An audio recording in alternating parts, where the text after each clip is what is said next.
Hi guys. তো আজকে আমি বিয়ে বাড়ি যাবো, তোমাদের আগের দিনে বলেছিলাম, তার জন্য মেহেন্দি পরেছি। তো মেহেন্দির রংটা দেখো কেমন হয়েছে, কিন্তু অনেকটাই লাল হয়েছে। কারণ কেন জানো?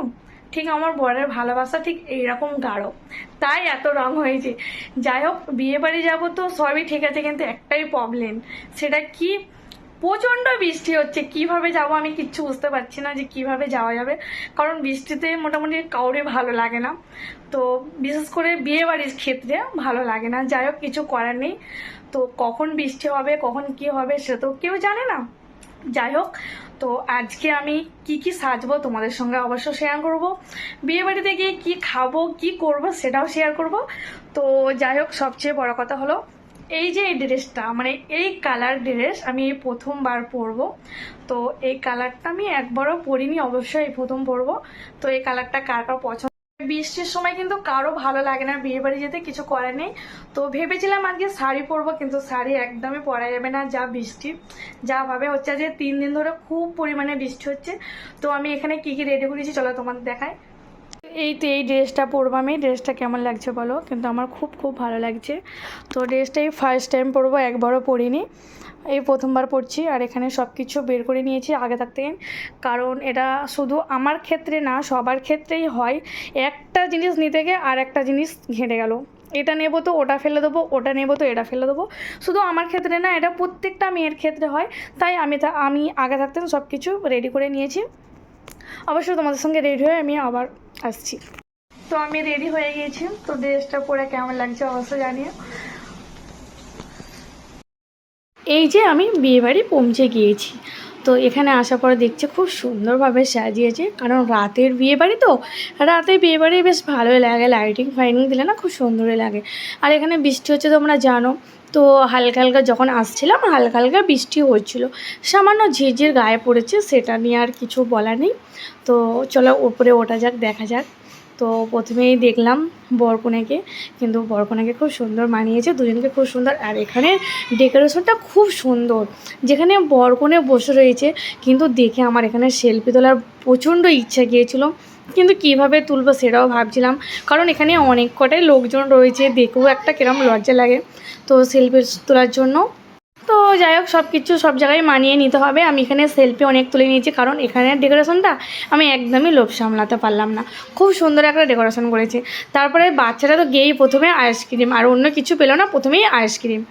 তারপর চলে আসলাম কাবাবের স্টলে। এখানে এসে দেখলাম রেশমি কাবাব ও টেক্কা কাবাব দুটোই রয়েছে, কিন্তু আমার টেক্কা কাবাব ভালো লাগলো না। তো আমার রেশমি কাবাবটা যেহেতু পছন্দ হয়েছে, তাই এটাই নিয়েছি। তো এখানে আসার পরে তো বেশ ভালোই লাগছিলো, খেতে দারুণ টেস্ট হয়েছে। আর সবচেয়ে বড় কথা কী বলুন তো, বিয়েবাড়িতে কাবাব টাবাব অতটা ভালো হয় না, কারণ ভিতরে ভালো করে সিদ্ধ হয় না। তাই ছোট ছোট যেটা দেখলাম সেটাই নিয়েছি।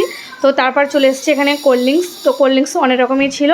তো তারপর এখানে আইসক্রিম। তো প্রথমে আইসক্রিম খাওয়াটা একটা কীরকম না, তাই আমি আইসক্রিম খেলাম না। তো কাবাব খাওয়ার পরে একটু দেখবেন কোল্ড ড্রিঙ্কস খেতে একটু ভালো লাগে, তাই আমি নিয়ে নিলাম কোল্ড ড্রিঙ্কস। কিন্তু এখানে বাচ্চারা কিছু আর অন্য কিছু খাবার কিছুই না, ওরা কোল্ড ড্রিঙ্কস আর আইসক্রিম এই দুটোতেই ওরা মানে হ্যাপি। আর এখানে দেখো তোমার দাদাভাই ঘুরে ঘুরে সেই নিজেও খাচ্ছে আর বাচ্চাদেরও সামলাচ্ছে। আমি সত্যি কথা বলছি, বিয়েবাড়ি গেলে বাচ্চাদের না অত ঠিকঠাক করে খাওয়াতে পারি না, নিজেকে নিজেই সামলাতে পারি না। তো যাই হোক, ও খাচ্ছে নিজেও, আবার বাচ্চাদেরও খাওয়াচ্ছে। তো তোমার দাদাভাইকে কেমন লাগছে কিন্তু অবশ্য কমেন্টে জানিও। আর হ্যাঁ, তোমাদের দাদাভাইয়ের যে প্যান্টের কালার রয়েছে আর আমার এই যে জামাটা রয়েছে, আমাদের দুজনের কালারটা কিন্তু খুব সুন্দর মানিয়েছে দেখো। তারপর চলে এসেছি বিরিয়ানির স্টলের কাছে। তো এখান থেকে আবার তারপর নিয়ে নিলাম রাধাপল্লবী, আর ওখান থেকে নেবো এই দেখো আমার এটা বড় ছেলে। তো মোটামুটি আমাদের সবারই জামার কালার কিন্তু মোটামুটি ঠিকঠাক আছে।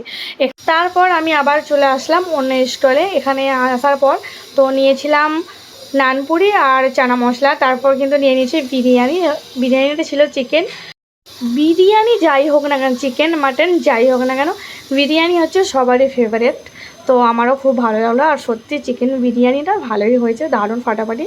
আর এখানে ছিল ভুপে। তো ভুপে খাওয়া মানে বুঝতেই পারছো, এক হাতে প্লেট এক হাতে ধরে খাওয়াটা মানে অনেক রিক্সের ব্যাপার। তাই আমি দাঁড়িয়ে দাঁড়িয়ে খেলাম না, বসে খেলাম। তারপরে নিয়ে নিয়েছি চাটনি, পাঁপড়, মিষ্টি, কারণ বিরিয়ানি খাওয়ার পরে এইগুলোই ছিল। তো তারপর চলে এই স্টাইলগুলো তোমাদের দেখিয়ে দিয়ে পরপর কী কী স্টাইল রয়েছে এখানে। তো এখানে এই স্টাইলগুলো রয়েছে, প্রথমে ছিল নানপুরি, তারপরে চিলি চিকেন, তারপরে চিকেন বিরিয়ানি, তো আরও অনেক কিছু রয়েছে। তো তারপর খাওয়া দাওয়া বেশ ভালোই হয়েছে। তো কি বলবো, তারপর আবার চলে এসেছি মিষ্টি আর পাঁপড় নিতে, কারণ সত্যি খাওয়ার পরে মিষ্টি আর চাটনি আর পাঁপড়টা কিন্তু খেতে বেশ ভালো লাগছিলো। কারণ বিয়েবাড়িতে গিয়ে না খুব একটা পেট ভরে বিরিয়ানি খাওয়া যায় না, টুকটাক খাওয়া যায়, কিন্তু বাড়িতে হলে না অনেকটা ধরে খাওয়া যায়, অনেকক্ষণ বসে খাওয়া যায়। তো আজকের বিয়েবাড়িটা কিন্তু অনেকটাই ফাঁকা ফাঁকা, কেন জানেন? কারণ আজকে প্রচণ্ড পরিমাণে বৃষ্টি হচ্ছে, বৃষ্টির কারণে অনেকেই আসতে পারেনি, অনেকেরই প্রবলেম হয়েছে। আমাদেরও হয়তো যাওয়া হতো না, কারণ আমরা অনেক কষ্টের সঙ্গে গিয়েছি, এখানে একবার দাঁড়িয়ে ওখানে একবার দাঁড়িয়ে, মানে 3-4 জায়গায় দাঁড়িয়ে দাঁড়িয়ে আমরা গিয়েছি। তো যাবার পরে কিন্তু প্রচণ্ড জোরে বৃষ্টি এসছে। তারপরে এখানে রয়েছে ঘোল, বিরিয়ানি খাবার পর কিন্তু ঘোল খাওয়া কিন্তু খুবই ভালো বা খুবই দরকার, তাই আমিও কিন্তু নিয়ে নিলাম ঘোল। কিন্তু ঘোলটা খাবার পরে খুব সুন্দরভাবে 2-4টে ঢেকুর উঠে গেলো, খুব ভালো লাগলো।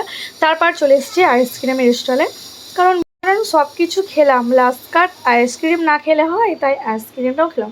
যাই হোক, আজকের ব্লগটা আমার কেমন লাগলো অবশ্যই কমেন্ট করে জানিও। বাই।